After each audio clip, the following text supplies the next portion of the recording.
Commander Terran paced across the bridge of the Galactic Sentinel, his boots clicking against the metallic floor. The tension in the air was almost tangible, an electric undercurrent that seemed to ripple through the crew. The source of the anxiety lay before them, a holographic projection of the planet RK-347, spinning serenely in the black void of space, hiding an inexplicable enigma. Terran's golden eyes narrowed at the swirling energy readings hovering over the image. Every second, the numbers twisted and pulsed, indicating an output that rivaled a star's radiant fury. He tapped a clawed finger against his chin, jaw set with equal parts curiosity and frustration. "Analyst Mivra," he barked, his voice crisp and authoritative. "Explain it to me again, in a way that does not make me question your qualifications." Analyst Mivra winced, her luminescent tendrils dimming slightly in embarrassment. Her data pad trembled in her hands. "Commander, I've triple-checked our readings," she said, a hint of desperation coloring her normally calm tone. "The energy signatures are unprecedented.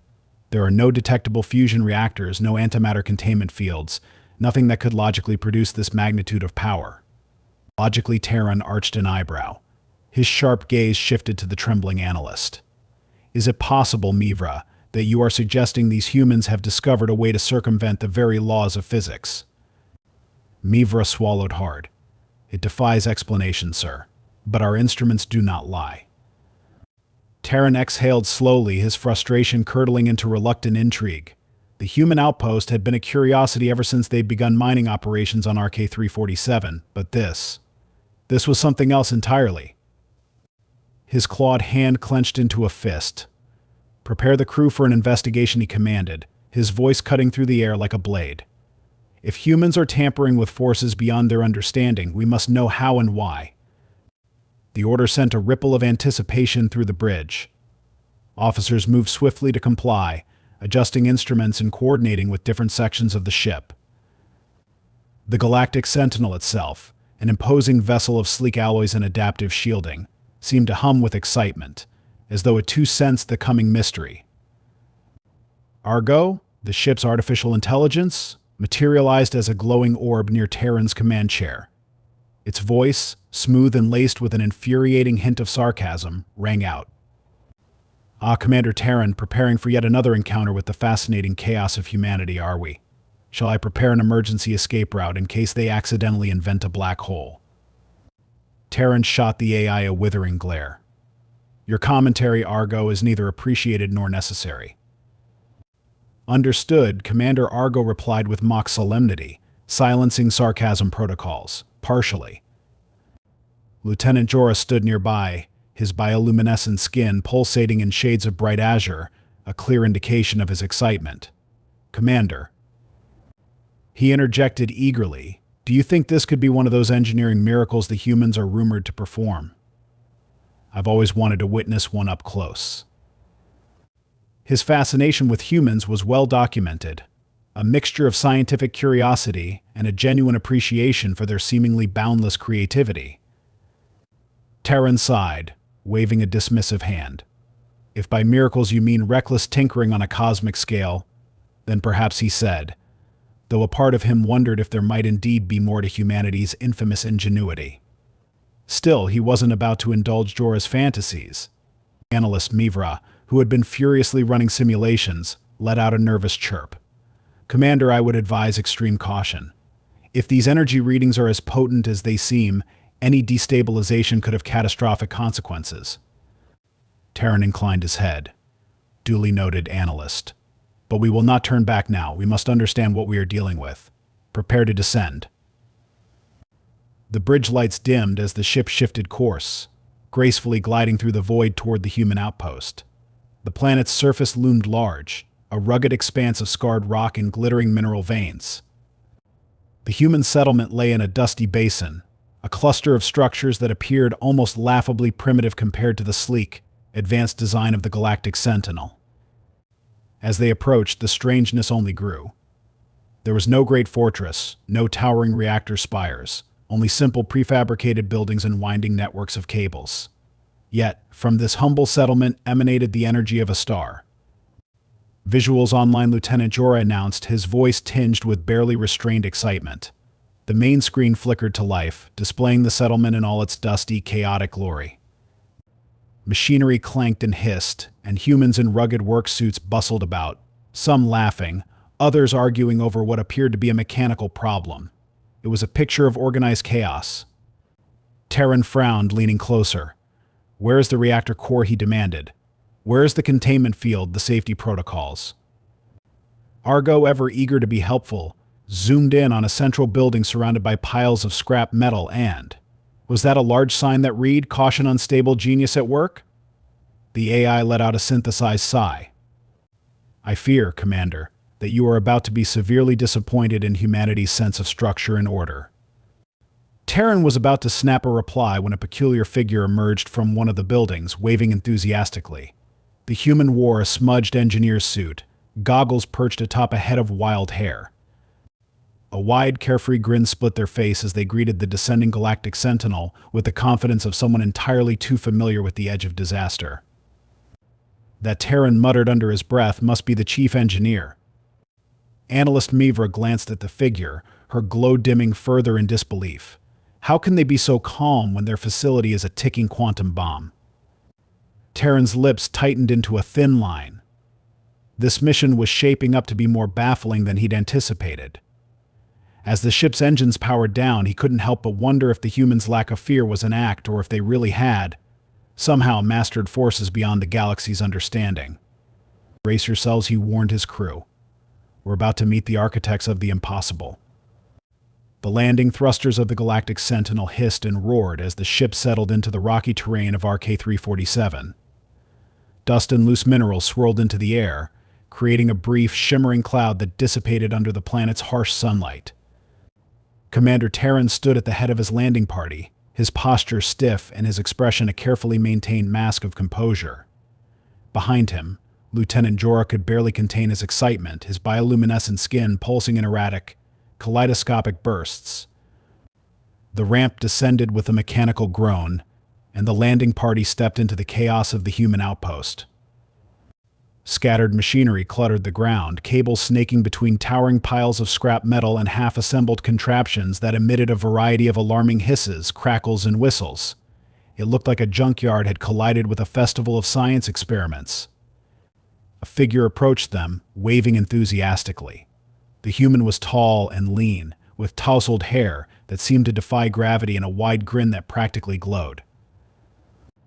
Their engineer's uniform was smudged with oil and grime, and a pair of goggles hung around their neck, reflecting the sunlight like twin beacons.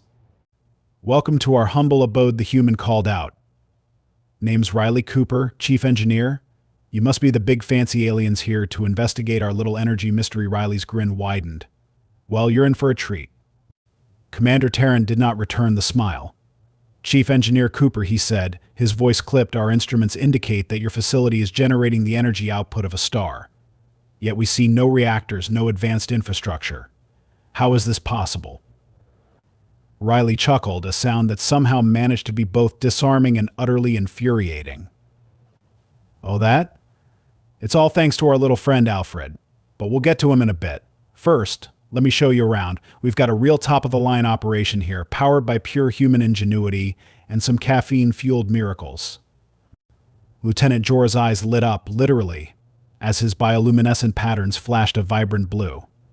"I would love a tour," he blurted out, his voice nearly a squeal.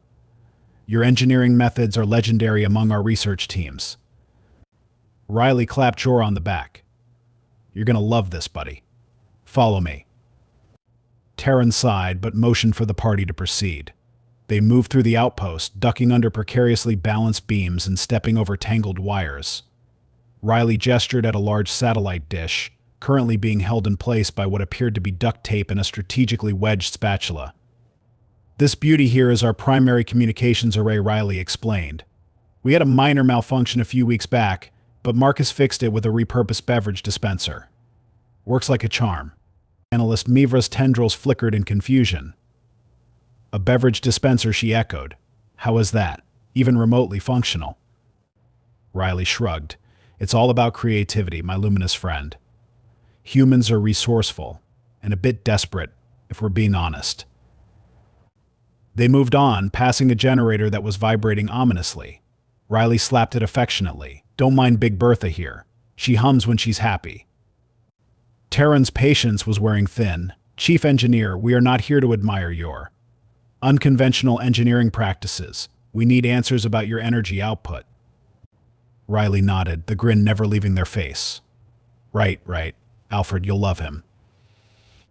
They led the party to the largest structure in the settlement, a makeshift lab whose walls were plastered with hand-drawn diagrams, sticky notes, and motivational posters that declared things like, "Failure is just an option on the path to success." Inside the lab was a hive of chaotic energy. Tools clattered, screens flashed with indecipherable data, and a guitar leaned casually against a console covered in coffee stains. Marcus Madcat. Finn was hunched over a table, his wild hair sticking out in every direction and his goggles flashing with blue light. In his hands, he held a guitar string and a series of magnets, manipulating them in ways that seemed to defy both logic and reason. Marcus Riley called out, "The aliens are here to see Alfred." Marcus looked up, grinning like a child with a new toy. "Welcome, extraterrestrial friends. Behold our crowning achievement, Alfred, the quantum reactor." He gestured to a gleaming, cylindrical device that pulsed with an otherworldly light. Wires and tubes snaked out of it like the tendrils of a mythical beast, and several components appeared to be held together with, of course, more duct tape. Terran's jaw clenched.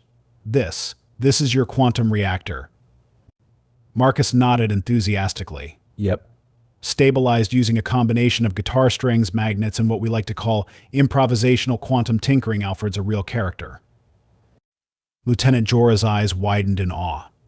"This is extraordinary," he whispered. "How does it work?" Marcus picked up the guitar and strummed a chord, causing the reactor to hum in response. "It's all about vibrations and harmonics," he explained. "We've tuned Alfred to resonate with the quantum field, and he responds well to music. We had a little trouble with reality bending at first, but a modified karaoke machine helped smooth things out." Analyst Mivra was visibly distressed. Reality bending. Marcus waved a hand dismissively. "Oh, nothing serious. Just the occasional wormhole or time loop. We sorted most of it out." Terran pinched the bridge of his nose, struggling to remain composed. "You're telling me that this entire facility and the immense energy it's generating is being held together by music and haphazard engineering?" Riley clapped their hands together. "Exactly. Isn't it fantastic? Humanity's greatest strength is our ability to make things work, even when they shouldn't." Jorah was practically vibrating with excitement. "Commander, this is incredible. Their methods are unorthodox, but undeniably brilliant." Terran was less convinced. The sheer improbability of everything around him grated against his disciplined mind. Yet he couldn't deny the effectiveness of what he was witnessing. "Madness," he muttered. "Absolute madness." Riley, overhearing, only grinned wider. "Welcome to humanity's greatest secret, Commander, our ability to make the impossible, well, possible. Now, who wants to hear how we fixed a gravity well with a toaster oven and a rubber duck?" Commander Terran was seconds away from ordering his team back to the Galactic Sentinel when the first alarm pierced the air. A shrill, grating sound reverberated through the outpost, sending humans scurrying in every direction. Lights flickered erratically, and the ground trembled beneath their feet. Terran's instincts kicked in, his voice booming above the chaos. "Status report. What is happening?" Before anyone could answer, Argo's holographic form materialized beside him, its glow fluctuating in a way that mirrored agitation. "Commander." The AI said, its tone unusually sharp. "The facility's quantum reactor is destabilizing. My calculations indicate a 78% probability of a full-scale implosion within the next 5 minutes. Terran's claws flexed in frustration. "Of course it is," he muttered. Turning to Riley, he barked, "Explain now." Riley, however, didn't seem the least bit panicked. Instead, they grabbed Marcus by the arm and dragged him toward Alfred, the reactor. "No time for explanations," Riley called over their shoulder. "We need to stabilize him." "Stabilize him," Analyst Mivra echoed, her tendrils flaring in disbelief. "You're referring to a reactor as though it's a living organism." Riley didn't answer, already diving into a nearby crate and emerging with what appeared to be a large whisk attached to a glowing sphere. Marcus was busy tweaking knobs on a console, which had been crudely labeled "Do Not Touch, Unless You Re Riley." What are they doing? Mivra whispered, clutching her data pad as though it were a lifeline. This can't possibly work. Humans, Terran growled, redefine the boundaries of the absurd with every passing moment. Meanwhile, the alarms grew louder, and Alfred's pulsing glow intensified. The room seemed to warp and ripple as though reality itself was being stretched. Terran's team stumbled as the ground shifted beneath their feet, and Jorah's bioluminescent patterns flickered erratically, signaling his unease. Riley brandished the whisk triumphantly. Marcus, power up the karaoke machine. What Terran snapped, his patience hanging by a thread. Marcus pointed to a boxy device covered in stickers and wires. It's a critical component of the stabilization process. Don't worry, Commander, we've done this before. You've done this before, Terran hissed. You've destabilized a reactor to the point of nearly destroying your facility and lived to tell the tale. Well, not exactly, Marcus admitted, turning a dial. But we've practiced. Sort of. Argo's projection flickered. Commander, may I suggest evacuating your team while the humans perform whatever arcane ritual they believe will save us? No one is evacuating, Terran snapped. He wasn't about to leave this madness unresolved, nor was he willing to risk the facility collapsing while his team fled. He turned to Riley, his voice cold and commanding. Fix this. Now. Riley gave him a thumbs up. Already on it, they positioned the whisk over the reactor and began making sweeping motions in the air. The glowing sphere atop the whisk emitted strange patterns of light that seemed to counteract the rippling distortion around Alfred. The ground steadied slightly, though the alarm still blared. Marcus? Music, Riley shouted. Marcus flipped a switch on the karaoke machine, and the opening notes of a pop song filled the room. Riley began to sing, their voice clear and surprisingly melodic. Don't stop me now. I'm having such a good time.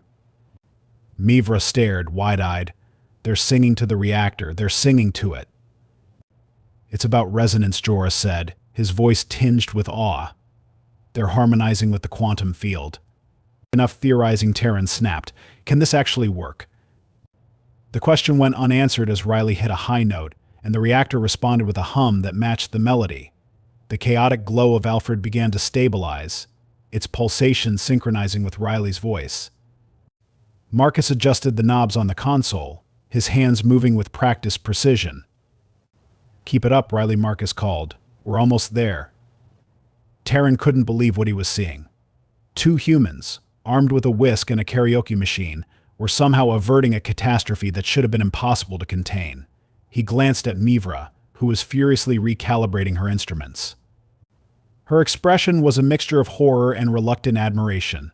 My readings, they're aligning, she said, her voice barely above a whisper.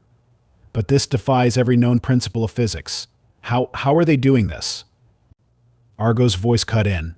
Commander, it seems the humans' methods, while incomprehensible, are effective.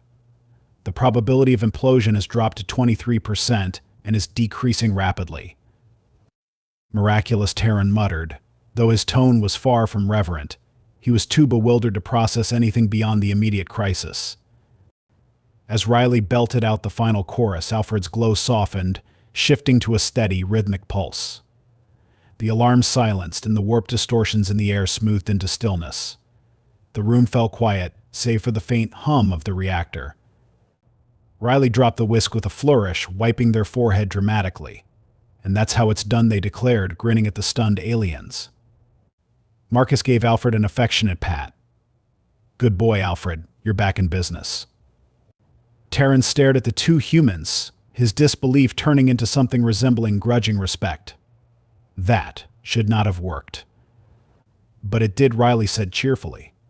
And that's what matters. Mivra shook her head, her tendrils dim. This experience has completely undermined my understanding of reality. Welcome to our world, Riley said, clapping her on the back. Now, how about some coffee? You look like you need it. Terran took a deep breath, trying to regain control of the situation. We're not here for coffee, he said sternly. We're here to understand what just happened and to ensure it doesn't happen again. Riley's grin didn't falter. Oh, don't worry, Commander. We've got it under control. Well, mostly. Probably. Terran wasn't reassured, but for now the crisis was over. The humans had done the impossible, and while he couldn't begin to fathom how, he couldn't deny their success. As his team regrouped, he silently vowed to make sense of this madness, no matter how long it took. The room was unnervingly silent after the chaos of the reactor's near meltdown. Alfred hummed gently now, an almost serene presence at the center of the lab, as though it hadn't come perilously close to obliterating everything within a 100-kilometer radius. Commander Terran stood rigidly near the entrance, arms crossed, his golden eyes locked on the two human engineers who had somehow pulled the universe back from the brink with what appeared to be little more than household items and blind optimism. Riley leaned casually against a console, holding a mug of coffee that seemed to materialize out of thin air. "Well, that wasn't so bad, was it?" they said, flashing their ever-present grin. "Just another day in the life." "Not so bad," Terran echoed, his voice sharp enough to cut through the calm. "Your facility was minutes away from a quantum implosion. If your bizarre ritual had failed." "But it didn't," Riley interrupted smoothly, taking a long sip of coffee. "Alfred's stable now. No harm, no foul." Terran's jaw tightened. This Alfred of yours is not just a machine. It's an affront to logic, to science, to the very fabric of reality. I don't understand how you managed to stabilize it, and frankly, I'm not sure I want to. Marcus, perched on a stool nearby and tinkering with a loose circuit board, chuckled. "That's the beauty of human engineering, Commander. It doesn't always have to make sense. It just has to work." Analyst Mivra, who had been quietly recalibrating her instruments, finally spoke. Her voice was faint, as though she were still grappling with the events that had just unfolded. "Commander, I've analyzed the reactor's output. The readings suggest a complete disregard for established physical laws. The quantum field, it bends to their will." "Not our will," Riley corrected. "More like gentle persuasion. You can't fight the universe head-on, you know? You've got to convince it to see things your way." "Convince it?" Mivra's tendrils flickered in disbelief. "You speak of the quantum field as though it has agency." Riley shrugged. "Maybe it does. Maybe it doesn't. Either way, Alfred likes music, duct tape, and a little faith in the impossible. That's all that matters." Jorah, who had been standing silently next to Alfred, reached out to touch the reactor's smooth surface. His bioluminescence glowed a soft green, signaling his awe. "Commander," he said, turning to Terran, "I think I understand now. It's not just about their tools or their methods. It's their mindset. They don't see barriers, only challenges. Obstacles are just puzzles waiting to be solved." Terran let out a low growl of frustration. "A mindset like that is reckless." "Or brilliant," Jorah countered, his voice filled with genuine admiration. Argo, who had been quietly observing, chose this moment to chime in. "Perhaps both. Humans do seem to thrive at the intersection of chaos and genius. It is unsettlingly effective." Terran shot the AI a glare. "Are you saying we should embrace their insanity?" "Not at all," Commander Argo replied, merely suggesting that the laws of physics, as we know them, might be more flexible than we previously believed. Mivra groaned softly. "I am questioning everything I thought I knew about the universe." "Good," Riley said brightly. "That's the first step to innovation." Terran turned away, his frustration simmering just below the surface. He pulled out his log device and began dictating. "Mission report the human outpost on RK-347 has provided. Unconventional insights into their engineering practices. Their ability to manipulate the quantum field defies all logic and established scientific principles. I am forced to conclude that their methods, while unorthodox and deeply unsettling, are undeniably effective. Somehow they have convinced the universe to cooperate with them. The implications of this discovery are profound, though I remain skeptical of its long-term viability." He paused, glancing at Alfred, who now pulsed with a calm, steady rhythm. End log. "Hey," Riley said, interrupting his thoughts, "you look like you could use a break. How about some coffee? We've got a fresh pot brewing." "I do not require coffee," Terran said stiffly. "Simon," Commander Marcus chimed in, grinning. "You've been through a lot. A good cup of joe works wonders for the soul." Terran was about to refuse again when Jorah placed a gentle hand on his shoulder. Commander, perhaps it would be wise to observe more of their culture. It may provide further insight into their peculiarities. Terran sighed deeply. Fine, 1 cup. Riley and Marcus led them to a makeshift lounge filled with mismatched chairs, scattered tools, and more coffee mugs than Terran could count. A large, hand-painted sign on the wall read, "If it ain't broke, you're not trying hard enough." Terran sat stiffly, cradling the mug Riley handed him as though it might explode at any moment. So Riley said, leaning back in their chair, "What do you think of humanity so far?" Terran took a sip of the coffee. It was surprisingly good. He set the mug down carefully. "I think you are an illogical, chaotic species with a complete disregard for safety and protocol." And Riley prompted, grinning. Terran hesitated. "And you are remarkably resourceful." Riley beamed. "We'll take that as a compliment." As the humans chatted and laughed, Terran found himself observing them with a strange mixture of exasperation and respect. They were unlike any species he had encountered, messy, unpredictable, and yet undeniably brilliant. He couldn't decide whether to be impressed or horrified. Argo's voice broke into his thoughts. "Commander, shall I begin drafting your report to the Galactic Council?" Terran groaned softly. "That is going to be complicated." "I recommend starting with the phrase, 'You won't believe this,'" Argo suggested. The humans burst into laughter at that, and even Terran allowed a faint smile to tug at the corner of his mouth. Riley leaned forward, their eyes twinkling with mischief. "You think this was wild? Wait until you see what we're working on next." Terran raised an eyebrow. "And what exactly is your next project?" Riley grinned. "Time travel. Should be a piece of cake." Terran set down his mug and rubbed his temples. "I need another coffee."